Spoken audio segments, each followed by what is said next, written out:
Hello friends, welcome to our channel. நம்ம இன்றைக்கி மாங்காய் வச்சு ஒரு சூப்பரான ரெசிபி பார்க்க போகிறோம். இந்த ரெசிப்பியில் புளிப்பு, இனிப்பு, காரம் மூணுமே கலந்துருக்கும். ரொம்பவே டேஸ்ட்டாக இருக்கும். மாங்காய் லவர்ஸ்லாம் கண்டிப்பாக இந்த ரெசிபியை ஒரு வாட்டி ட்ரை பண்ணி பாருங்கள். இது உங்களுடைய ஃபேவரட் டிஷ்ஷாகவே மாறிடும். டேஸ்ட் அந்த அளவுக்கு சூப்பராக இருக்கும். நான் இதை செய்கிறதுக்கு ஒரு 2 மாங்காய் எடுத்து வச்சுருக்கேன். இதை தோல் சீவிட்டு இது போல் கட் பண்ணிக்கோங்க. மீடியம் சைஸில் கட் பண்ணிக்கோங்க. கிளிமுக்கு மாங்காவாக இருந்தால் நீங்கள் தோல் சீவாமலேயே கட் பண்ணி சேர்த்துக்கலாம்.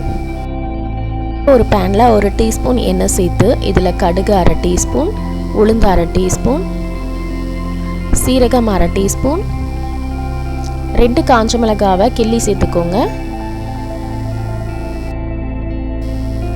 இது கூடவே கருவேப்பிலை இலைகள்.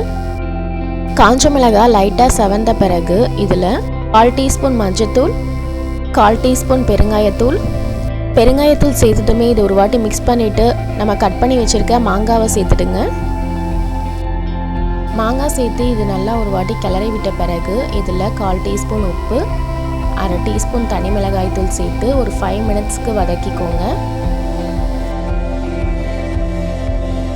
இப்போ 5 மினிட்ஸ் ஆகிடுச்சு. 5 மினிட்ஸ் வதக்கினதுக்கு பிறகு இதில் 1/2 கப் வெல்லம் சேர்த்துக்கோங்க. வெல்லம் உங்கள் டேஸ்ட்டுக்கு ஏற்றபடி குறைச்சோ இல்லை அதிகமாக்கியோ சேர்த்துக்கலாம். இது கூடவே 1/2 கப் அளவு தண்ணி சேர்த்துக்கோங்க. வெல்லம் தண்ணி சேர்த்து இது போல் கொதிக்க ஆரம்பிச்சதும் இதை க்ளோஸ் பண்ணி வச்சு ஒரு 10 மினிட்ஸ்க்கு குக் பண்ணிக்கோங்க. இப்போ 10 மினிட்ஸ் ஆகிடுச்சு. ஓப்பன் பண்ணி பார்க்குறேன். நம்மளுடைய மாங்காய் ரெசிபி சூப்பராக ரெடி ஆகிடுச்சு.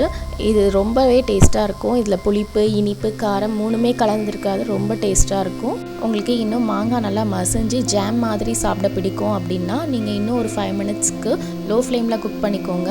இந்த ரெசிபி காரக்குழம்பு, சாம்பாருக்கெல்லாம் ரொம்பவே நல்லாயிருக்கும். நீங்கள் அது போல் சைட் டிஷ்ஷாக செய்யணும்னு நினச்சிங்க அப்படின்னா வெல்லம் குறைச்சி சேர்த்துக்கோங்க.